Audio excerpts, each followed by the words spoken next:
पश्चिम बंगाल में अगले साल होने वाले विधानसभा चुनाव से पहले बीजेपी और टीएमसी में तकरार चरम पर है। नॉर्थ 24 परगना में एक बार फिर बीजेपी कार्यकर्ताओं के ऊपर हमला हुआ, जिसमें एक कार्यकर्ता की मौत हो गई, जबकि 6 लोग गंभीर रूप से घायल हैं। यह हमला बीजेपी के डोर टू डोर कैंपेन के दौरान हुआ।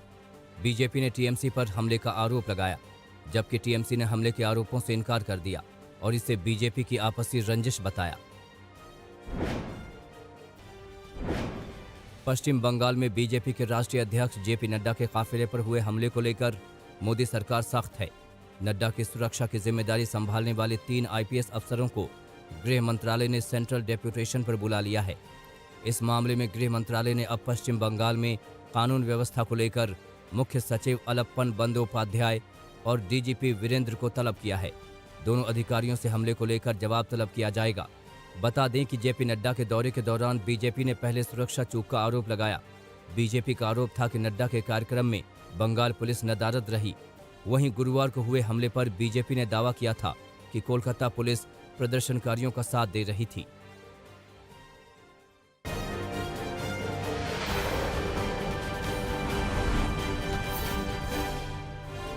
किसान आंदोलन रोज का रोज तेज होता जा रहा है।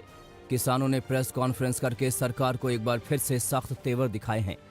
किसानों ने कहा कि उन्होंने आंदोलन को और तेज करने का फैसला किया है। यूनियन के नेता 14 दिसंबर को भूख हड़ताल पर बैठेंगे। किसान नेता ने कहा कि सरकार ने हमें बांटने की भरपूर कोशिश की। जीत मिलने तक हम लोग शांतिपूर्ण प्रदर्शन करेंगे। 14 दिसंबर को सिंघू बॉर्डर पर कई किसान नेता एक साथ मंच पर आएंगे और भूख हड़ताल करेंगे। हमारी मांग है कि तीनों कानूनों को वापस लिया जाए। हम किसी भी तरह के बदलाव के पक्ष में नहीं हैं। किसान नेता कमलप्रीत ने कहा कि राजस्थान के हजारों किसान आंदोलन को समर्थन देने के लिए दिल्ली आ रहे हैं। इस दौरान वे दिल्ली जयपुर हाईवे को ब्लॉक करेंगे। किसान नेता ने कहा कि किसान इस दौरान ट्रैक्टर मार्च निकालेंगे। उन्होंने कहा कि केंद्र सरकार ने हमारे आंदोलन को खत्म करने के लिए कई हथकंडे अपनाए, लेकिन हमने सब फेल कर दिया। आंदोलन की गहमागहमी के बीच हरियाणा के डिप्टी सीएम दुष्यंत चौटाला ने कई केंद्रीय मंत्रियों से मुलाकात की। इसके बाद न्यूज एजेंसी से उन्होंने कहा कि जिस तरह से केंद्र सरकार बातचीत कर रही है, इससे साफ है कि सरकार इस मामले का हल चाहती है। मुझे पूरा विश्वास है कि अगले 24 से 48 घंटे इसके लिए निर्णायक हो सकते हैं। उन्होंने कहा कि केंद्र और किसानों के बीच फाइनल राउंड की बातचीत हो सकती है। जनप्रतिनिधि होने के नाते ये मेरी जिम्मेदारी बनती है कि मैं किसानों के हक की रक्षा करूं। मैंने इसके लिए केंद्र के कई मंत्रियों से बातचीत की है। इससे पहले किसानों ने ऐलान किया था कि वो देश भर के टोल बूथ को फ्री करेंगे। ऐलान के मुताबिक ही किसानों ने अलग अलग जगहों पर टोल बूथ को फ्री किया। कई जगहों पर किसानों की पुलिस से झड़प भी हुई। किसानों के आंदोलन के बीच आज तक की किसान पंचायत में केंद्र सरकार के मंत्रियों ने किसानों से बातचीत के जरिए समाधान निकालने की अपील की है। केंद्रीय कृषि मंत्री नरेंद्र तोमर ने कहा है कि किसानों को बातचीत के जरिए समाधान निकालना चाहिए। वहीं केंद्रीय मंत्री प्रकाश जावड़ेकर और केंद्रीय मंत्री नितिन गडकरी ने भी कहा कि किसानों को अगर परेशानी है तो वो मिलकर मामले को सुलझाएं।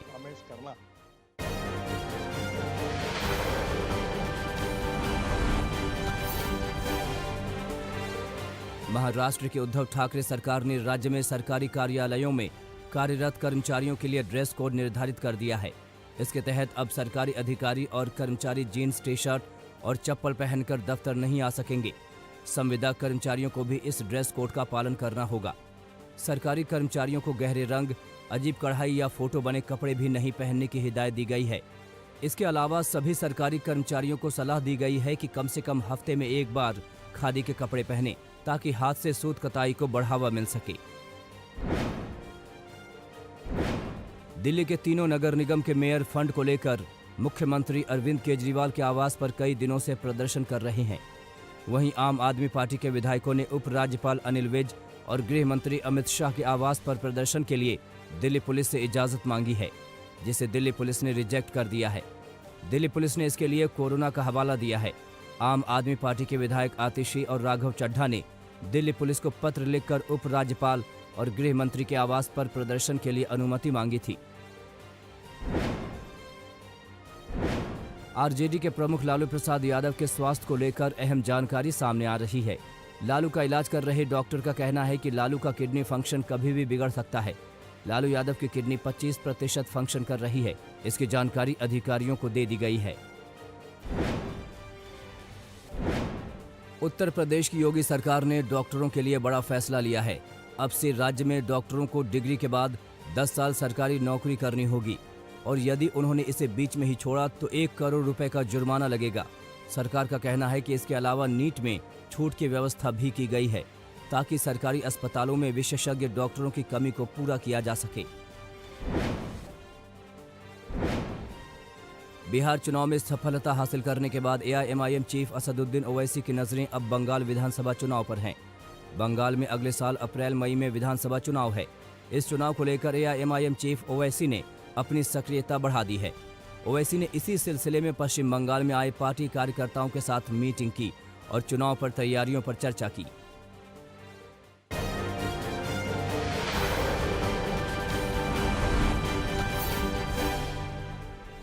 यूपी के मैनपुरी में अंतर्राज्यीय प्रेम विवाह में लड़की को जान गंवानी पड़ी।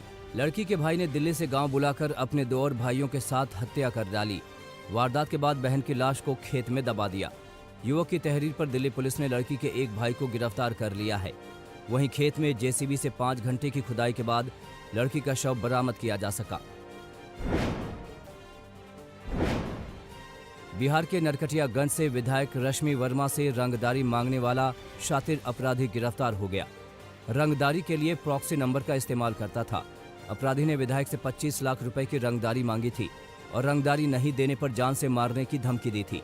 पुलिस ने अपराधी से देसी कट्टा और 2 कारतूस भी बरामद किया है। पुलिस को सिम और मोबाइल भी अपराधी के पास से मिल गया है।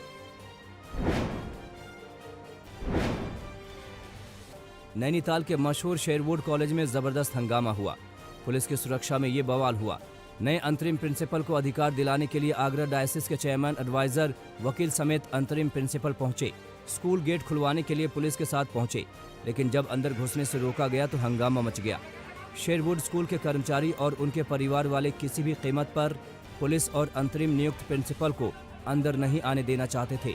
वहीं थाना प्रभारी ने कहा कि अंतरिम प्रिंसिपल जैसे चाहे स्कूल कैंपस में एंट्री करें, हम उन्हें सुरक्षा देंगे। आपको बता दें कि 21 अक्टूबर को शेरवुड के प्रिंसिपल अमनदीप संधू को सस्पेंड कर अंतरिम प्रिंसिपल पीटर धीरज इमैनुअल को चार्ज दिया गया था।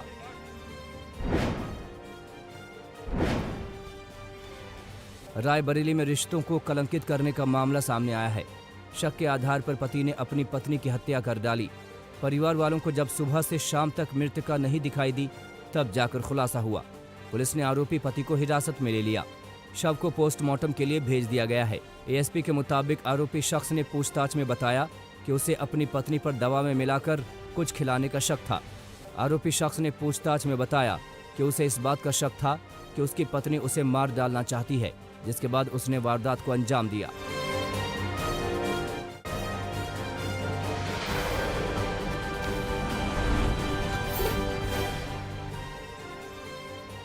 कश्मीर में जबरदस्त बर्फबारी हुई है। कश्मीर के पहाड़ी इलाकों में किस कदर बर्फ बरस रही है, उसकी तस्वीर आप देख सकते हैं। ये तस्वीरें बड़गाम की हैं। यहाँ 1 से 2 फीट तक बर्फ जमी हुई है, जिसे हटाने का काम किया जा रहा है। जबरदस्त बर्फबारी के बाद आसमान तो साफ हो गया, मगर पूरे कश्मीर में ठंड ने कोहराम मचा दिया है। भयानक शीतलहर के बीच पारे गोते लगा रहा है। जम्मू कश्मीर के पटनी टॉप में सीजन की पहली बर्फबारी हुई है। तस्वीरें देखिए, यहाँ किस कदर कुदरत की छटा बिखरी हुई है। पूरे इलाके में हुई जबरदस्त बर्फबारी से स्थानीय लोग खुश हैं। लोगों को उम्मीद जगी है कि बर्फबारी की वजह से लोग अब यहाँ आएंगे और उनका व्यवसाय चलेगा। आपको बता दें कि पटनी टॉप में करीब 6 इंच बर्फबारी हुई है, जबकि नथा टॉप में 1.5 फीट बर्फबारी हुई है। बर्फबारी के चलते कई रास्ते बंद हो गए थे, जिसे प्रशासन ने काफी मशक्कत करके खुलवाए।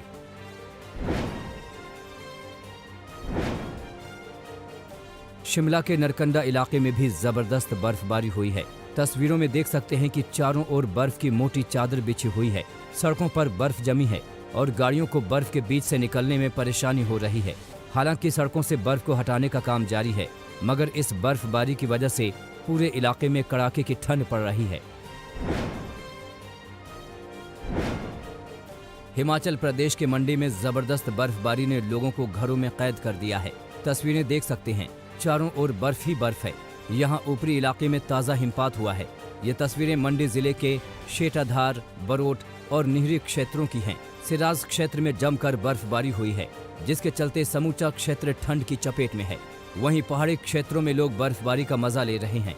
प्रशासन ने लोगों से अपील की है कि वो इस दौरान ऊपरी क्षेत्रों की ओर न जाएं।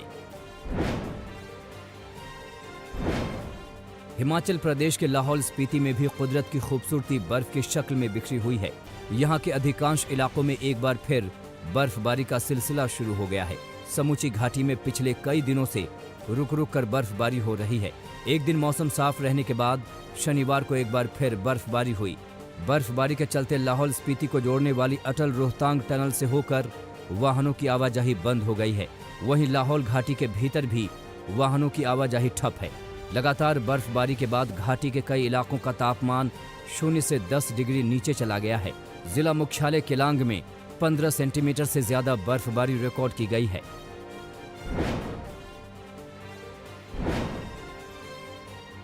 उत्तराखंड की खूबसूरत वादियां एक बार फिर बर्फ की चादर से ढकने लगी हैं। लेकिन ये बर्फबारी देखने में जितनी खूबसूरत दिख रही है, उतना ही स्थानीय लोगों के लिए मुसीबत का सबब बन गई है, क्योंकि बर्फबारी की वजह से लोगों को खाने पीने के सामान की कमी हो रही है। तस्वीरें गंगोत्री की हैं। जानकारी के मुताबिक गंगोत्री में 2 फीट बर्फ गिर चुकी है, जबकि हिल स्टेशन हर्षिल, धराली में भी जोरदार बर्फबारी हुई। वहीं दूसरी ओर यमुनोत्री धाम में भी जमकर बर्फबारी हुई। यमुनोत्री का न्यूनतम तापमान -7 डिग्री, जबकि गंगोत्री का -1 डिग्री दर्ज किया गया है।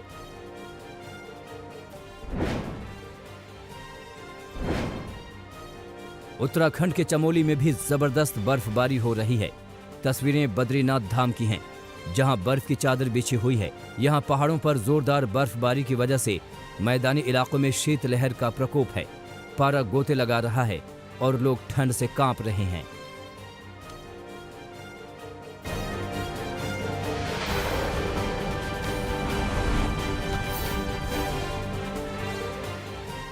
कोरोना वैक्सीन को लेकर असुरक्षा महसूस कर रहे अमेरिकियों को जो बाइडेन ने भरोसा दिलाया है। जो बाइडेन ने कहा कि फर्स्ट क्लास वैज्ञानिकों को वैक्सीन बनाने की जिम्मेदारी सौंपी गई है। वैक्सीन पर निश्चिंत होकर विश्वास करना चाहिए। अफगानिस्तान की राजधानी काबुल में हामिद करजई एयरपोर्ट पर रॉकेट के जरिए मोर्टार दागे गए। 1 महीने के अंदर 8वीं बार मोर्टार से हमला हुआ। हमले में एक आम नागरिक की मौत हो गई। 1 महीने के भीतर अफगानिस्तान में 8 मोर्टार हमले हो चुके हैं, जिसमें 8 लोगों की मौत हो गई है। ईरान ने 2017 में हुए प्रदर्शनों को हवा देने के आरोप में एक पत्रकार को फांसी की सजा सुनाई है। पत्रकार रूहुल्लाह जम को आर्थिक स्थिति को लेकर हुए प्रदर्शनों को हवा देने पर कोर्ट ने दोषी ठहराया। वहीं शियाओं को सीधी चुनौती देने पर मौत की सजा देने पर ईरान की आलोचना हो रही है।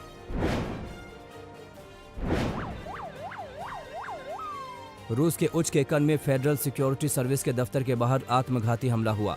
धमाके में 6 लॉ इन्फोर्समेंट अधिकारी बुरी तरह से जख्मी हुए। हमले के बाद प्रशासन ने इलाके में अलर्ट जारी किया। कोरोना नियमों को ताक पर रख इंडोनेशिया के कट्टर इस्लामिक नेता रिज़िक शिहाब ने जकार्ता पुलिस हेडक्वार्टर के बाहर भीड़ जमा की। पुलिस ने गिरफ्तारी की चेतावनी दी। हाल ही में पुलिस ने शिहाब के 6 समर्थकों को गिरफ्तार किया था। दुनिया में कोरोना का कहर जारी है। कोरोना संक्रमितों की संख्या 7 करोड़ 15 लाख के पार पहुंच गई है। महामारी में अब तक 16,03,000 से अधिक लोग जान गंवा चुके हैं। वहीं करीब 5 करोड़ लोग ठीक हो चुके हैं। इटली में दिग्गज फुटबॉल खिलाड़ियों और फुटबॉल प्रेमियों ने पाओलो रोसी को आखिरी विदाई दी। फुटबॉल विश्व कप 1982 में इटली को चैंपियन बनाने वाले कप्तान पाओलो रोसी का 64 साल की उम्र में निधन हो गया। फुटबॉल से संन्यास के बाद रोसी इटली में बतौर कमेंटेटर काम कर रहे थे।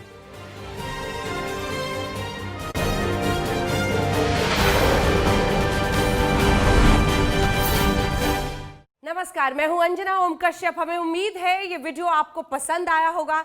लेटेस्ट खबरों के लिए यूं ही देखते रहिए आज तक, और इस वीडियो के पसंद आने पर लाइक, शेयर एंड सब्सक्राइब करना ना भूलें।